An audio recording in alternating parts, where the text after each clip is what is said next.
Dario, क्या ये थोड़ा ऐसा नहीं है जैसे अमीर लोग ही कहें कि कैपिटलिज्म बुरा है? अमीर लोग ही कहें कि कैपिटलिज्म बुरा है। अगर अमीर लोग सच में मानते हैं कि कैपिटलिज्म बुरा है या आय में असमानता इतनी बड़ी समस्या है, तो सबसे आसान काम ये होगा कि वे और ज्यादा संपत्ति इकट्ठा करना बंद कर दें और फिर अपने दोस्तों को भी धीरे धीरे वही करने के लिए प्रेरित करें।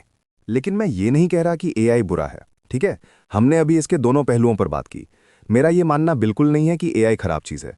मेरा मानना ये है कि बाजार यानी मार्केट एआई के जरिए बहुत सारी शानदार चीज़ें लेकर आएगा। एआई बनाना अच्छी बात है, लेकिन एआई के साथ खतरे भी जुड़े हुए हैं और हमें एआई को सही दिशा में ले जाना होगा। हम एक कार चला रहे हैं, हम उसे एक अच्छी जगह की ओर ले जा रहे हैं, लेकिन रास्ते में पेड़ भी हैं, गड्ढे भी हैं, तो हमें क्या करना है? हमें उन पेड़ों और गड्ढों से बचते हुए गाड़ी मोड़नी है। कभी-कभी हमें थोड़ी देर के लिए रफ्तार भी कम करनी पड़ सकती है ताकि हम सही दिशा में आगे बढ़ सकें। ये तुलना ऐसी नहीं है कि कोई अमीर व्यक्ति कहे कि कैपिटलिज्म बुरा है, बल्कि ये कुछ ऐसा होगा जैसे कोई अमीर व्यक्ति कहे कि कैपिटलिज्म एक अच्छी ताकत है, लेकिन अर्थव्यवस्था को संतुलित यानी मॉडरेट और नियंत्रित यानी मॉडरेटेड करना जरूरी है। हमें प्रदूषण जैसी समस्याओं से निपटना होगा, हमें असमानता जैसी समस्याओं से निपटना होगा, तभी कैपिटलिज्म अच्छा साबित हो सकता है। अगर हम इन समस्याओं का समाधान नहीं करते तो वही कैपिटलिज्म बुरा भी बन सकता है, और यही मेरी स्थिति के ज्यादा करीब है। चेतना का जो विचार है वो आगे कहाँ जा रहा है और एक एआई खुद को क्या समझता है? अगर कोई एआई खुद से सवाल पूछे तो क्या आपको लगता है कि वो खुद को सचेत मानेगा? क्या उसे लगेगा कि उसके पास चेतना है?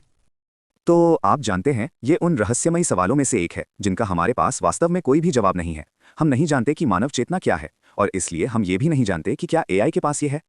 आप क्या सोचते हैं, ये क्या है? तो आप जानते हैं, ये उन रहस्यमय सवालों में से एक हैं जिनका हमारे पास वास्तव में कोई भी जवाब नहीं है।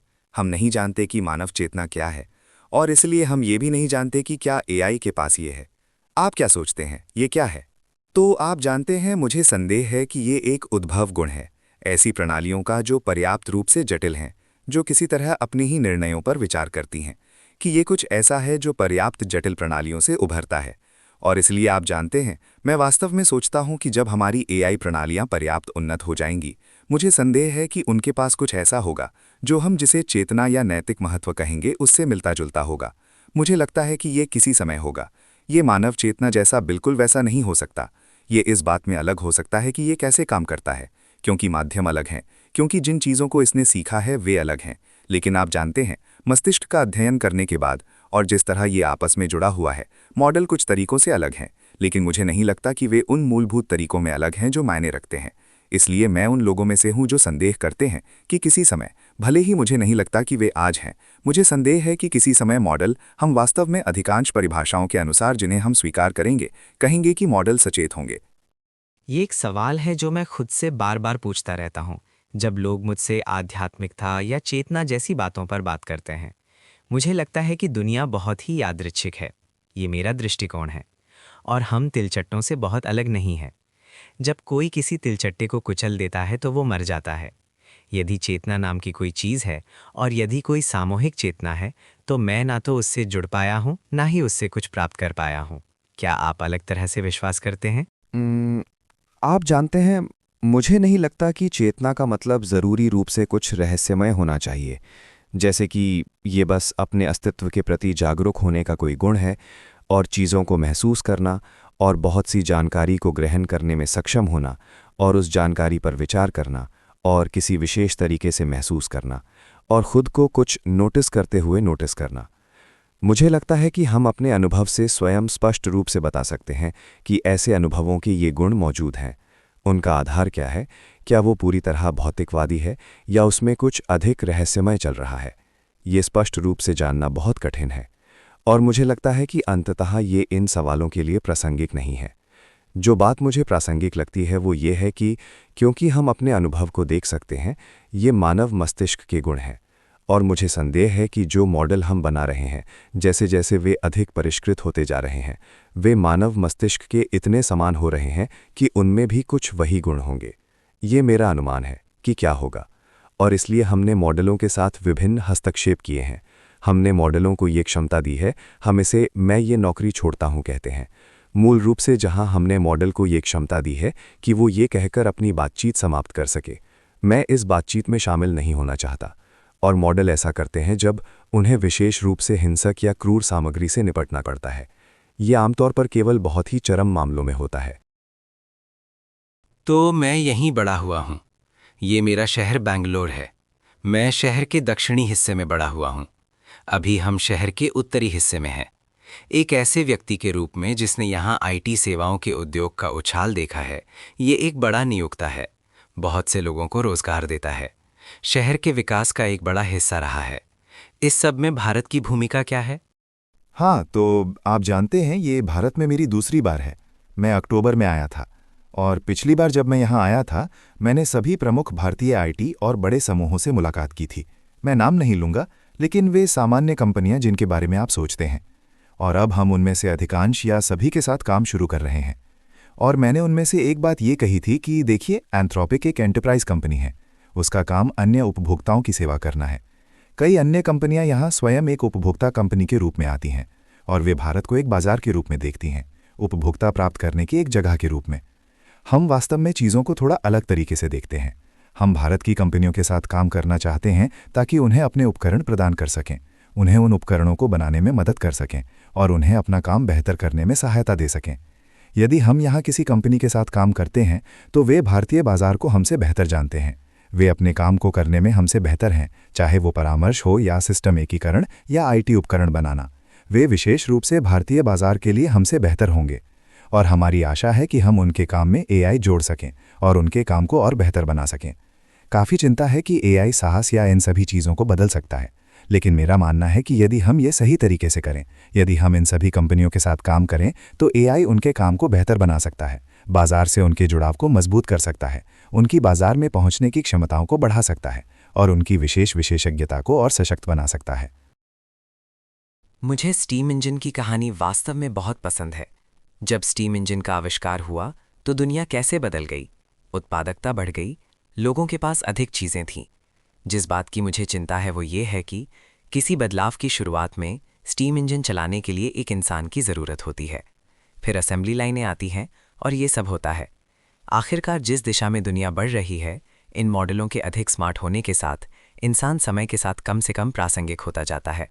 तो यदि आप आज यहाँ आईटी सेवा कंपनियों के साथ साझेदारी करते हैं और उनके लिए एक उपयोग का मामला है, तो क्या वे 10 साल बाद स्टीम इंजन के पीछे खड़े उस व्यक्ति की तरह नहीं होंगे जहां प्रासंगिकता कम हो जाती है? यदि उपकरण इतना सरल हो जाए कि संचालक की ज़रूरत ही ना रहे, तो अंत में उस संचालक का क्या होता है? तो मुझे लगता है कि कुछ बातें एक साथ सच हैं। एक ये कि एजेंटों के स्वचामन का दायरा समय के साथ निश्चित रूप से बढ़ेगा। ये निश्चित रूप से होगा। मुझे लगता है कि ये सबके लिए एक समस्या है। ये हमारे लिए भी एक समस्या है, ये उपभोक्ताओं के लिए भी एक समस्या है। ये केवल आईटी कंपनियों की समस्या नहीं है, लेकिन मुझे लगता है कि अन्य तरीके अधिक महत्वपूर्ण हो जाएंगे। उदाहरण के लिए, मॉडलों ने भौतिक दुनिया में बहुत काम नहीं किया है। वे किसी समय कर सकते हैं। मुझे लगता है कि रोबोटिक्स किसी समय होगा, लेकिन मुझे लगता है कि ये अभी एआई के साथ जो हो रहा है उससे अलग बात है। इसलिए इसमें बहुत कुछ भौतिक दुनिया की चीज़ों से जुड़ा है। एक और बात है मानव केंद्रित चीज़ें। इनमें से कुछ आईटी कंपनियां परामर्श कंपनियां भी हैं और उनके पास अन्य लोगों और भारत की अन्य संस्थाओं के साथ या दुनिया भर की संस्थाओं के साथ संबंधों का एक बड़ा जाल है और मुझे लगता है कि वे संबंध समय के साथ और अधिक महत्वपूर्ण होते जाएंगे। इनमें से कुछ तकनीक और परामर्श या एकीकरण कंपनियों का संयोजन है और इसका बड़ा हिस्सा ये जानना है कि संस्थाएं कैसे काम करती हैं। इसलिए संस्थाओं के साथ चीज़ों को एकीकरण करने में सक्षम होना, उनके साथ काम करना ताकि काम पहले से अधिक तेजी से हो सके। और मुझे लगता है कि ये तत्व लंबे समय में मूल्यवान बना रहेगा। दिन के अंत में बात इंसानों पर ही आती है। ये सब इंसानों के लाभ के लिए किया जा रहा है, इसलिए इसमें हमेशा कुछ मानव केंद्रित तत्व रहेगा जो महत्वपूर्ण होगा। और मुझे संदेह है कि कुछ और तरीके भी होंगे जिनके बारे में हमने अभी सोचा नहीं है। एक अवधारणा है जिसे अमडाल का नियम कहा जाता है। यदि आपके पास कई घटकों वाली कोई प्रक्रिया है और आप उनमें से कुछ घटकों को तेज कर देते हैं, तो जो घटक अभी तक तेज नहीं हुए हैं वे सीमित करने वाला कारक बन जाते हैं। वे सबसे महत्वपूर्ण चीज़ बन जाते हैं और आपने शायद उनके बारे में पहले सोचा भी ना हो। आपने उन्हें महत्वपूर्ण घटक के रूप में नहीं देखा हो। लेकिन जब सॉफ्टवेयर लिखना बहुत आसान हो जाता है तो कुछ तरीके जो कंपनियों के पास हैं समाप्त हो जाएंगे, लेकिन अन्य और भी अधिक महत्वपूर्ण हो जाएंगे। इसलिए बहुत सा समायोजन होगा। लोगों को कहना होगा कि जो चीज़ें हमें पहले बहुत महत्वपूर्ण लगती थीं अब उतनी महत्वपूर्ण नहीं है, जबकि वे अन्य लाभ जिन्हें हमने कभी लाभ नहीं समझा अब अत्यंत महत्वपूर्ण हो गए हैं। इसलिए मैं कहूँगा कि कंपनियों को बहुत तेज़ी से अनुकूलित होना होगा और सोचना होगा कि उनके लिए वास्तव में क्या मायने रखता है, उनके वास्तविक लाभ क्या है। लेकिन मुझे लगता है कि उन लाभों में से कुछ बने रहेंगे, क्योंकि तकनीक बहुत व्यापक है, फिर भी उसकी अपनी सीमाएं हैं। मुझे नहीं पता कि मैं इसे पूरी तरह मानता हूँ। मुझे लगता है कि एक सेवा प्रदाता होने के लिए घटते हुए प्रतिफल दिखाई देते हैं, भले ही आज उनकी सुरक्षा दीवार उनका नेटवर्क और संबंध हों। क्योंकि यदि मैं अपने कुछ संबंधों को बातचीत में संभालने के लिए ओपन क्लॉ का उपयोग कर रहा हूँ, तो मुझे नहीं लगता कि ये बहुत अवास्तविक है ये मान लेना कि कल अधिकांश बातचीत और संबंध ऐसे ही किसी एजेंट द्वारा संचालित किए जाएंगे। लेकिन यदि आप कंपनियों की श्रृंखला के बारे में सोचें तो अंततः आप उपभोक्ताओं से ही जुड़ते हैं और आखिरकार आपको लोगों से ही व्यवहार करना पड़ता है। एक कहानी है कि जेफ हिंटन ने भविष्यवाणी की थी कि एआई रेडियोलॉजिस्ट को बदल देगा, और सच में एआई स्कैन करने में रेडियोलॉजिस्ट से बेहतर हो गया है। लेकिन आज रेडियोलॉजिस्ट कम नहीं हुए हैं, बल्कि अब वे मरीज को स्कैन समझाते हैं और उससे बातचीत करते हैं। यानी काम का सबसे तकनीकी हिस्सा कम हो गया, लेकिन मानवीय कौशल की मांग अब भी बनी हुई है। ये हर जगह सही हो ऐसा ज़रूरी नहीं है, और समय के साथ एआई उन क्षेत्रों में भी आगे बढ़ सकता है जहां अभी नहीं बढ़ा है, और ये तेज़ी से भी हो सकता है। लेकिन हमें इसे एक एक कदम करके देखना चाहिए। ये एक अनुभव आधारित विज्ञान है। हमें देखना चाहिए कि आज एआई क्या करता है और उसी के अनुसार खुद को ढालने की कोशिश करनी चाहिए। व्यवस्था धीरे धीरे खुद समझ लेगी और फिर हम देखेंगे कि आगे क्या होता है। लंबे समय में क्या एआई हमसे लगभग हर चीज़ में बेहतर होगा? क्या वो ज़्यादातर इंसानों से बेहतर होगा, यहाँ तक कि भौतिक दुनिया, रोबोटिक्स और मानवीय स्पर्श में भी? हाँ, ये संभव है, शायद संभावित भी है। ये केवल डेटा सेंटर में बैठे प्रतिभाशाली दिमागों से आगे की बात है, क्योंकि वो पूरी तरह आभासी है। लेकिन रोबोट बनाना भी एक कौशल है जिसे सीखा जा सकता है। शायद एआई हमें उसमें भी बेहतर बना दे, लेकिन मेरा सोचने का तरीका ये है कि हमें इसे चरण दर चरण समझना होगा और ये भी समझना होगा कि इसके अनुसार खुद को कैसे ढालना है। ये थोड़ा स्वार्थपूर्ण लग सकता है उन लोगों को जो मुझे जानते हैं, क्योंकि मेरा मानना है कि अमेरिका में इतना अधिक जोखिम पूंजी मौजूद होने का एक बड़ा कारण ये है कि आपका शेयर बाजार कितना बड़ा है और ये जोखिम पूंजी के लिए अंततः बाहर निकलने का कितना बड़ा अवसर प्रदान करता है। ये इस बात का तर्क है कि भारत को भी वास्तव में अपने शेयर बाजारों को फलने फूलने की अनुमति देनी चाहिए। जिन श्रोताओं से मैं बात करता हूं, वे भारत के उभरते हुए उद्यमी हैं। वे एआई में क्या कर सकते हैं? वास्तव में अवसर क्या है? मुझे लगता है कि एप्लीकेशन स्तर पर निर्माण के आसपास बहुत सारे अवसर हैं। हम हर 2 या 3 महीने में एक नया मॉडल जारी करते हैं, इसलिए हर 2 या 3 महीने में कुछ नया बनाने का अवसर होता है, जो पहले संभव नहीं था, क्योंकि पहले मॉडल कमज़ोर थे। लोग कहते हैं कि हमारी अधिकांश आय अभी भी एपीआई मॉडल से आती है, और कुछ लोग मानते हैं कि एपीआई मॉडल टिकाऊ नहीं रहेंगे या वे सामान्य वस्तु बन जाएंगे। लेकिन लोग ये नहीं देख रहे कि एआई के साथ क्या संभव है, उसका दायरा लगातार बढ़ रहा है, और एपीआई नए स्टार्टअप को कुछ ऐसा बनाने की अनुमति देता है जो पहले संभव नहीं था। इसी कारण एपीआई एक फलता फूलता और लगातार बदलता हुआ व्यवसाय है, इसलिए यह सामान्य वस्तु नहीं बनता। ये बहुत ही गतिशील क्षेत्र है और बहुत से लोगों के लिए अवसर है कि वे सोचें कि वे इन मॉडलों के ऊपर एपीआई के माध्यम से क्या बना सकते हैं, कौन सी नई चीज़ें बना सकते हैं जिन्हें दूसरे नहीं बना सकते। हमने यह एपीआई और क्लाउड कोड दोनों में देखा है, और भारत में उपयोगकर्ताओं और आय की संख्या मेरी अक्टूबर की पिछली यात्रा के बाद से कुछ ही महीनों में दुगनी हो गई है। लेकिन मैं यहाँ साफ साफ कहना चाहता हूँ, डारियो, आप एक ऐसी कंपनी है जिसकी कीमत आज लगभग 400 अरब डॉलर या 380 अरब डॉलर है। आपने 35 अरब डॉलर जुटाए हैं। आप 15 अरब डॉलर का राजस्व करते हैं और वो बहुत तेज़ी से बढ़ रहा है। यदि मैं क्लाउड के ऊपर कोई एप्लीकेशन बनाऊं और मैं बैंगलोर के जेपी नगर में बैठकर उसे बना रहा हूं और वो किसी कारण से कुछ समय के लिए काम करने लगे, तो ये केवल समय की बात होगी कि आप उस राजस्व को अपने साथ जोड़ना चाहेंगे और उसे मेरे पास नहीं रहने देंगे, और आप संभवतः उस एप्लीकेशन को मुझसे बेहतर बना देंगे जिस तरह मैं कभी नहीं बना पाऊंगा। मैंने ये तर्क अलग अलग लोगों से सुना है, जैसे न्यूयॉर्क की लीगल एआई कंपनी हार्वी, जो मेरे मित्र हैं। वे बता रहे थे कि उन्होंने ओपन एआई के ऊपर निर्माण किया, लेकिन अंततः उन्हें नहीं पता कि ओपन एआई के लिए वही काम करना कितना आसान होगा जो वे कर रहे हैं। तो यदि मैं कुछ बनाऊं और आप 3 या 6 महीने में नया मॉडल जारी करें, तो आपको क्या रोकता है कि आप उस राजस्व केंद्र को मुझसे लेकर अपने पास ना ले आएं? हाँ, मुझे लगता है कि यहाँ कुछ बातें महत्वपूर्ण हैं। पहली बात यह है कि मैं वही सलाह दूंगा जो मैं किसी भी व्यवसाय को देता हूँ, कि उसे अपनी सुरक्षा दीवार बनानी चाहिए। आपको केवल एक साधारण आवरण नहीं होना चाहिए। मैं ये सलाह नहीं दूंगा कि आप सिर्फ ये कहें कि ये क्लॉड से जुड़ने का एक तरीका है और मैं बस थोड़ा सा प्रॉम्प्ट बदल दूं या उसके आसपास एक छोटा सा इंटरफेस बना दूं। उसमें कोई सुरक्षा दीवार नहीं है और आपको विशेष रूप से एंथ्रोपिक से डरने की ज़रूरत नहीं है, क्योंकि कोई भी उस राजस्व को ले सकता है। वो बहुत मूल्यवान नहीं है। लेकिन अलग अलग क्षेत्रों में अलग प्रकार की सुरक्षा दीवारें होती हैं, जहां आप ऐसा कुछ कर सकते हैं जो एंथ्रोपिक के लिए करना कठिन हो और जिसे करने में हम विशेषज्ञता नहीं रखना चाहते। उदाहरण के लिए, बायो और एआई के क्षेत्र में बहुत सा काम है जो हमारी एपीआई पर आधारित है और जैविक खोज करना चाहता है। मैं स्वयं जीव विज्ञानी हूँ, लेकिन एंथ्रोपिक में अधिकांश लोग जीव विज्ञानी नहीं हैं। वे एआई वैज्ञानिक या उत्पाद या बाजार विशेषज्ञ हैं। इसलिए हमारे लिए उस क्षेत्र में जाकर सारा काम करना बहुत अप्रभावी होगा। यही बात वित्तीय सेवा उद्योग पर भी लागू होती है, जहाँ बहुत अधिक विनियमन है और उसका पालन करने के लिए बहुत ज्ञान चाहिए। हमारे लिए वो करना उचित नहीं है। हालांकि कुछ चीज़ें ऐसी हैं जिन्हें करना हमारे लिए उचित है। हम ये वादा नहीं करेंगे कि हम कभी अपने उत्पाद नहीं बनाएंगे। उदाहरण के लिए, एंथ्रोपिक में बहुत से लोग कोड लिखते हैं, इसलिए हमने क्लाउड कोड नाम का एक आंतरिक उपकरण बनाया। क्योंकि हम स्वयं कोड लिखते हैं, इसलिए हमें एआई मॉडलों का उपयोग करके कोड लिखने के सर्वोत्तम तरीकों की विशेष समझ है। इसलिए कोड के क्षेत्र में हम मजबूत प्रतिस्पर्धी बन गए हैं, क्योंकि ये वो क्षेत्र है जिसे हम स्वयं उपयोग करते हैं, लेकिन ये हर उद्योग पर लागू नहीं होता। फिर से अपने श्रोताओं पर लौटते हुए, जो भारत के 20 या 25 वर्ष के युवा लड़के या लड़की हैं, आप किस उद्योग को सबसे अधिक प्रभावित होता हुआ देखते हैं और किसके पास अभी भी आगे बढ़ने की गुंजाइश है? मैं ये इसलिए पूछ रहा हूँ क्योंकि मैं ये समझना चाहता हूँ कि मुझे कौन सी किताब पढ़नी चाहिए, किस कॉलेज में जाना चाहिए, और यदि मैं आज एक स्टार्टअप शुरू कर रहा हूँ तो मुझे कौन सा कौशल सीखना चाहिए, किस क्षेत्र में कुछ समय के लिए ही सही लेकिन अनुकूल हवा है, कौन सा क्षेत्र आगे बढ़ने की दिशा में समर्थन पा रहा है। मैं उन कार्यों के बारे में सोचूंगा जो मानव केंद्रित हैं, ऐसे कार्य जो लोगों से जुड़ने से संबंधित हैं।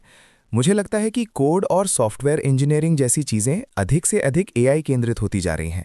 गणित और विज्ञान जैसी चीज़ें, क्या वो कोडिंग या इंजीनियरिंग है? यदि मैं कोडिंग और इंजीनियरिंग को दो पूरी तरह अलग चीज़ों के रूप में अलग कर दूं, तो क्या कोडिंग समाप्त हो रही है? या सॉफ्टवेयर का इंजीनियरिंग वाला हिस्सा, जहां आप एक आर्किटेक्ट की तरह चीज़ों को समझने और डिज़ाइन करने की कोशिश करते हैं, वही अधिक महत्वपूर्ण रहेगा? मुझे लगता है कि कोडिंग सबसे पहले कम होगी, या कोडिंग का काम सबसे पहले एआई मॉडल करने लगेंगे, और सॉफ्टवेयर इंजीनियरिंग का व्यापक कार्य थोड़ा अधिक समय लेगा। लेकिन अंत से अंत तक पूरा काम भी अंततः एआई द्वारा किया जाएगा, ऐसा मेरा मानना है। हालांकि डिज़ाइन के तत्व, उपयोगकर्ताओं के लिए उपयोगी चीज़ बनाना, मांग को समझना या एआई मॉडलों की टीम का प्रबंधन करना जैसे पहलू अभी भी मौजूद रह सकते हैं। तुलनात्मक लाभ का सिद्धांत आश्चर्यजनक रूप से शक्तिशाली है। यदि आप केवल 5% काम भी करते हैं, तो वो 5% बहुत अधिक प्रभावशाली हो जाता है, क्योंकि शेष 95% एआई कर देता है, और इस तरह आप 20 गुना अधिक उत्पादक बन सकते हैं। किसी बिंदु पर जब ये 99% तक पहुंच जाएगा, तब स्थिति कठिन हो सकती है। लेकिन तुलनात्मक लाभ का क्षेत्र अपेक्षा से कहीं बड़ा है।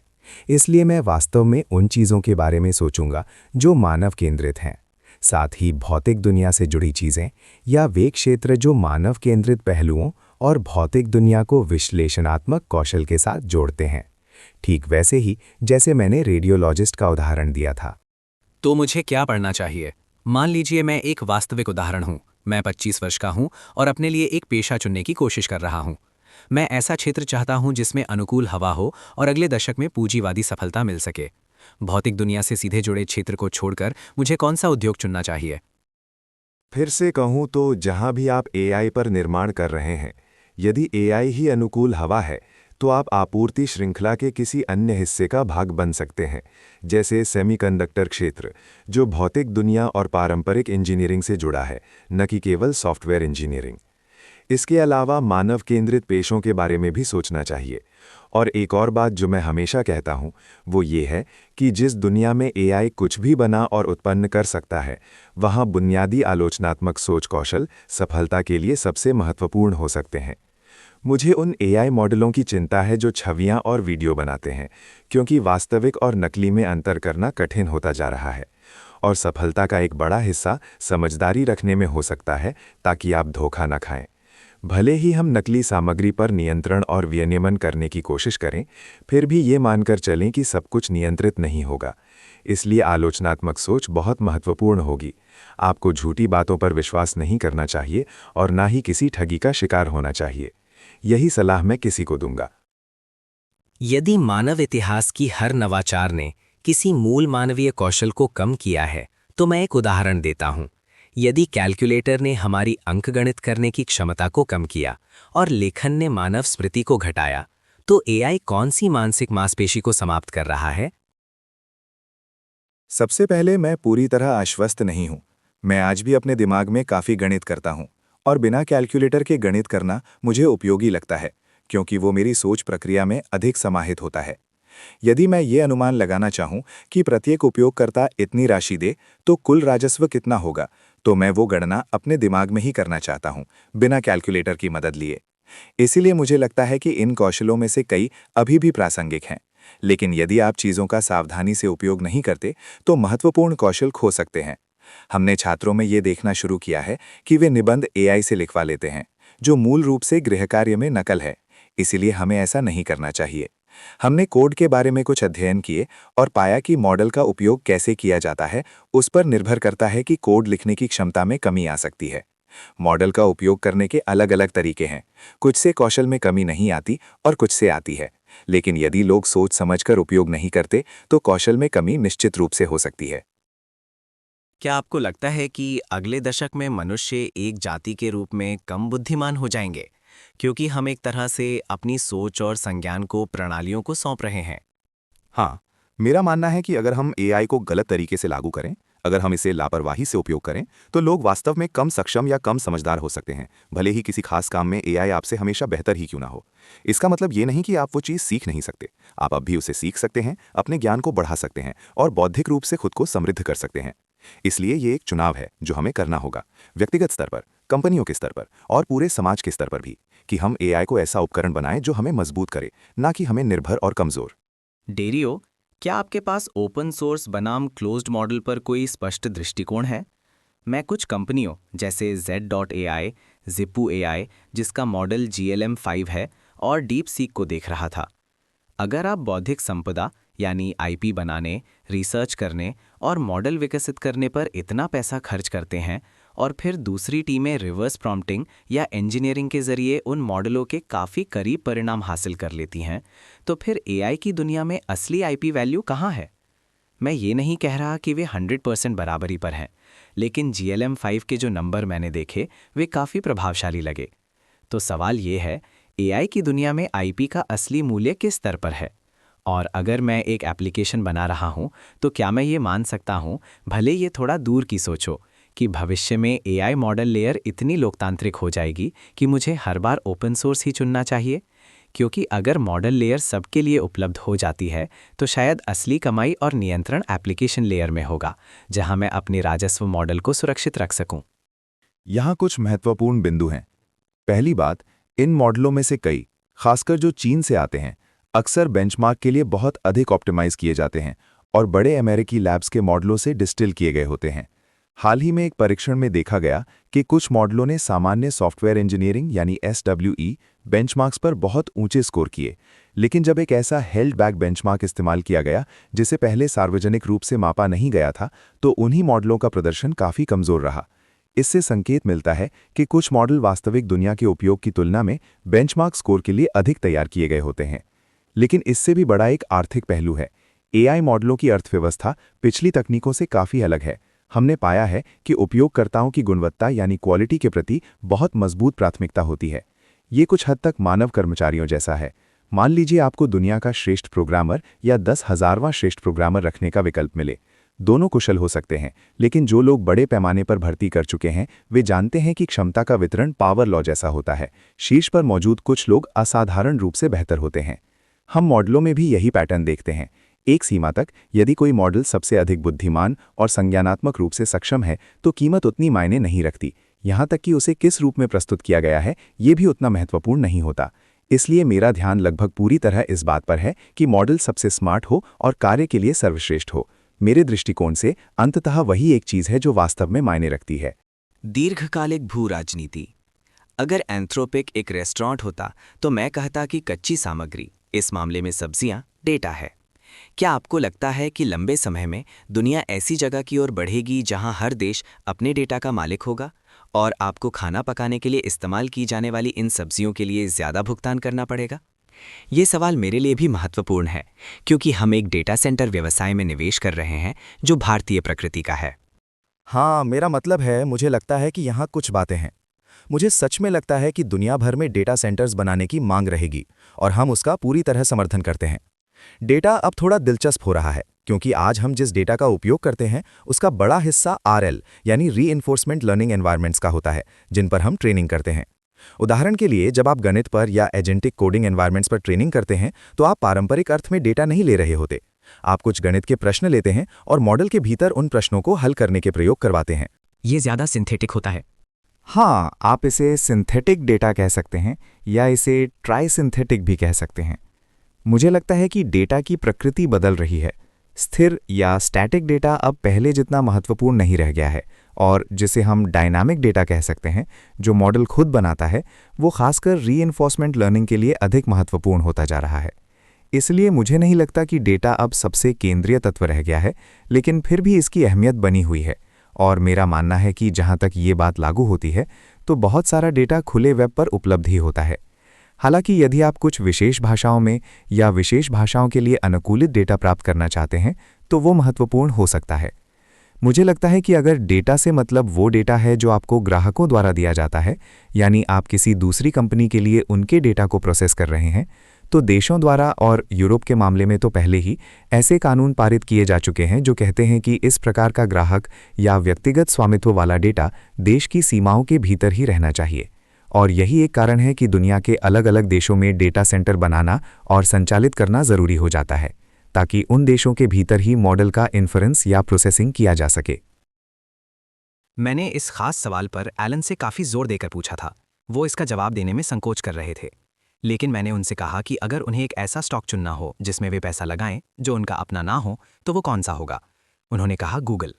अब मैं आपसे यही सवाल पूछने जा रहा हूं और मुझे पता है कि आप भी शायद इसका जवाब देने में हिचकिचाएंगे। अगर डैरियो के पास आज $100 हों और आपको पूंजीवाद में जीतने के लिए किसी एक स्टॉक में निवेश करने का द्विआधारी सिर्फ एक विकल्प फैसला करना पड़े, तो आप कौन सा स्टॉक चुनेंगे? बेहतर होगा कि मैं उस सवाल का जवाब ना दूं, क्योंकि मुझे कई सार्वजनिक कंपनियों के बारे में बहुत अधिक जानकारी है। मुझे लगता है कि मुझे उस प्रश्न का उत्तर नहीं देना चाहिए। शायद आप उस प्रश्न का उत्तर किसी ऐसे उद्योग के लिए दे सकते हैं जिसमें आप सीधे तौर पर शामिल नहीं हैं। हालांकि मेरा अनुमान है कि आजकल ऐसा शायद ही कोई क्षेत्र होगा, क्योंकि आप अधिकांश उद्योगों में किसी न किसी रूप में जुड़े हुए हैं। हाँ, नहीं, ये सच में, मेरा मतलब है, मुझे पक्का नहीं पता, लेकिन मैं सामान्य रूप से सकारात्मक हूँ। मुझे लगता है कि बायोटेक में एक तरह का पुनर्जागरण आने वाला है जो अंततः एआई द्वारा संचालित होगा।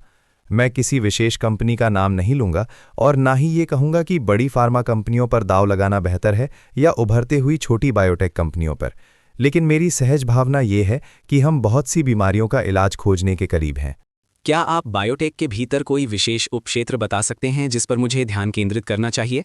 हाँ, मुझे लगता है कि जो चीज़ें अधिक प्रोग्रामेबल और अनुकूलनशील हैं, जैसे mRNA वैक्सीन, वो विचार काफ़ी दिलचस्प है। हालांकि अमेरिका में कुछ बेवजह कारणों से उन्हें दिक्कतों का सामना करना पड़ रहा है। लेकिन मैं विशेष रूप से पेप्टाइड आधारित थेरेपी जैसी तकनीकों को लेकर बहुत आशावादी हूँ। अगर आप एक स्मॉल मॉलिक्यूल दवा लेते हैं तो उसमें आपके पास बदलाव के सीमित विकल्प होते हैं, और अक्सर ऐसा होता है कि आप एक चीज़ को बेहतर बनाते हैं तो दूसरी खराब हो जाती है। लेकिन पेप्टाइड्स में लगभग डिजिटल जैसी विशेषता होती है, जहां आप कह सकते हैं कि यहाँ ये अमीनो एसिड बदल दूं और वहाँ दूसरा अमीनो एसिड जोड़ दूं। इससे अधिक निरंतर अनुकूलन और सुधार संभव हो जाता है। इसलिए मैं इन क्षेत्रों को लेकर आशावादी रहूंगा। शायद सेल आधारित थेरेपी भी, जो एक नई दिशा की तरह है। नहीं, मेरा मतलब ऐसी चीज़ों से है जैसे कार टी थेरेपी, जहां आप मूल रूप से अपने शरीर से कुछ कोशिकाएं निकालते हैं, उन्हें आनुवंशिक रूप से इस तरह संशोधित करते हैं कि वे किसी विशेष कैंसर पर हमला करें और फिर उन्हें वापस शरीर में डाल दिया जाता है। क्या स्टेम सेल थेरेपी काम करती है? मैंने पिछले पूरे हफ्ते यही किया। मैं हर दिन 3 घंटे अस्पताल में था, जहां मुझे नेबुलाइजर दिया जा रहा था और मेरी नसों में स्टेम सेल डाले जा रहे थे। मैं स्टेम सेल थेरेपी की पूरी सूची से अच्छी तरह परिचित नहीं हूं। इसके लिए आपको किसी वर्तमान में प्रैक्टिस कर रहे जीव विज्ञानी से पूछना चाहिए। लेकिन पेप्टाइड्स मेरा मानना है बहुत तेजी से आगे बढ़ेंगे, है ना? मेरा मतलब है, आप जानते हैं डिजाइन स्पेस बहुत व्यापक है। जब मैंने पहली बार क्लाउड कोड का उपयोग करने की कोशिश की तो मुझे इसे काम कराने में कठिनाई हुई। किसी ऐसे व्यक्ति के लिए जिसके पास बिल्कुल भी कोडिंग या प्रोग्रामिंग का ज्ञान नहीं है, ये बहुत आसान नहीं है। मुझे लगता है कि इसमें एक लर्निंग कर्व है। मैंने किसी को ये कहते हुए सुना कि प्रॉम्प्ट इंजीनियरिंग पियानो बजाने जैसी है, आप सीधे बैठकर उसे बजाना शुरू नहीं कर सकते। मेरे दर्शकों के लिए ये लगातार अधिक प्रासंगिक होता जा रहा है कि वे सीखें संदर्भ यानी कॉन्टेक्स्ट कैसे सेट करें, सही तरह से प्रॉम्प्ट कैसे दें और क्लाउड कोड का बेहतर उपयोग कैसे करें। मेरे जैसे किसी व्यक्ति के लिए जो बिल्कुल शून्य ज्ञान के साथ आता है, आप क्या सुझाव देंगे कि इसे कैसे सीखा जाए? हाँ, सबसे पहले मैं कहूँगा कि हम लगातार कोशिश कर रहे हैं कि इस लर्निंग कर्व को आसान बनाया जाए। इसी वजह से हमने क्लाउड कोवर्क जारी किया, जो मूल रूप से नॉन कोडर्स के लिए क्लाउड कोड है। हमने देखा कि बहुत से गैर तकनीकी लोग क्लाउड कोड का उपयोग करना चाहते थे, लेकिन कमांड लाइन टर्मिनल के जरिए इसे इस्तेमाल करने में उन्हें काफ़ी परेशानी हो रही थी। कोडर्स तो कमांड लाइन टर्मिनल का नियमित रूप से उपयोग करते हैं, लेकिन नॉन कोडर्स के लिए ये चीज़ों को अनावश्यक रूप से जटिल बना देता है। इसलिए कोवर्क को इस तरह डिज़ाइन किया गया कि पीछे से वो क्लाउड कोड इंजन द्वारा संचालित हो, लेकिन इंटरफेस अधिक यूज़र फ्रेंडली और उपयोग में आसान हो। हम निश्चित रूप से ऐसे इंटरफेस ला रहे हैं जो चीज़ों को आसान बनाते हैं। इसके अलावा आप ऐसी कक्षाएं भी ले सकते हैं जो आपको ये सीखने में मदद करें। मेरा मानना है कि ये काफ़ी हद तक एक अनुभवजन्य एम्पिरिकल प्रक्रिया है, आप अधिकतर करके सीखते हैं। एंथ्रोपिक में हमारी कंपनी का एक हिस्सा है जिसे हम मिनिस्ट्री ऑफ एजुकेशन कहते हैं, और मेरा मानना है कि हम प्रभावी एजेंट्स चलाने और मॉडलों को सही तरीके से प्रॉम्प्ट करने के बारे में और अधिक वीडियो जारी करेंगे। हमने पहले से कुछ सामग्री बनाई है और हम इसे और बढ़ाने वाले हैं, क्योंकि हम चाहते हैं कि हर कोई इसे सीख सके। कोई अंतिम या क्षणिक विचार? आखिरी सवाल, क्या आप हमें कुछ ऐसा संदेश देना चाहेंगे जिसे हमें ध्यान में रखना चाहिए? डैरियो, ऐसा क्या जानते हैं जो निखिल और निखिल के सभी लोग नहीं जानते? हाँ, मेरा मतलब है, मुझे नहीं लगता कि मैं बहुत सी ऐसी बातें जानता हूँ जो दूसरों को नहीं पता, खासकर अब जब इस तकनीक के प्रभाव काफ़ी हद तक सबके सामने हैं। मेरा मानना है कि मेरे विश्व दृष्टिकोण के अधिकांश पहलू आज सार्वजनिक रूप से उपलब्ध जानकारी से निकाले जा सकते हैं, जो हम दुनिया में बाहर देख सकते हैं। लेकिन एक बात जो मैं कहूँगा, और ये अनुभव मुझे पिछले 10 वर्षों में बार बार हुआ है, वो ये है कि लोगों में ये मानने का एक प्रलोभन होता है कि ओ, ऐसा नहीं हो सकता, ये बहुत अजीब होगा, ये बहुत बड़ा बदलाव होगा, अगर ऐसा हुआ तो बहुत पागलपन लगेगा, कोई भी नहीं सोचता कि ऐसा होगा। और बार बार ऐसा हुआ है कि सिर्फ एक साधारण ट्रेंड लाइन को आगे बढ़ाकर देखना या तर्क से ये समझने की कोशिश करना कि आगे क्या होगा, आपको ऐसे निष्कर्षों तक ले जाता है जो उल्टे या अविश्वसनीय लगते हैं और जिन पर लगभग कोई विश्वास नहीं करता। कभी कभी ऐसा लगता है जैसे आप भविष्य की भविष्यवाणी मुफ्त में कर सकते हैं, सिर्फ ये कहकर कि तर्क के अनुसार तो ऐसा होना चाहिए। बेशक आपको कुछ अनुभवजन्य एम्पिरिकल ज्ञान चाहिए, आपको कुछ अंतर्ज्ञान चाहिए, केवल शुद्ध तर्क से ही सब कुछ नहीं निकाला जा सकता। ये भी एक गलती है जो मैं लोगों को करते हुए देखता हूँ। लेकिन कुछ ठोस अवलोकनों को प्रथम सिद्धांतों से सोचने के साथ मिलाकर आप भविष्य के बारे में ऐसी बातें समझ सकते हैं जो सार्वजनिक रूप से उपलब्ध हैं, जिन्हें कोई भी समझ सकता है। फिर भी आश्चर्यजनक रूप से बहुत कम लोग ऐसा करते हैं। डैरियो, ये बातचीत करने के लिए आपका धन्यवाद और उम्मीद है कि जल्द ही आपसे फिर मुलाकात होगी। धन्यवाद। हाँ, क्या वो ठीक था? हाँ, बहुत अच्छा लगा।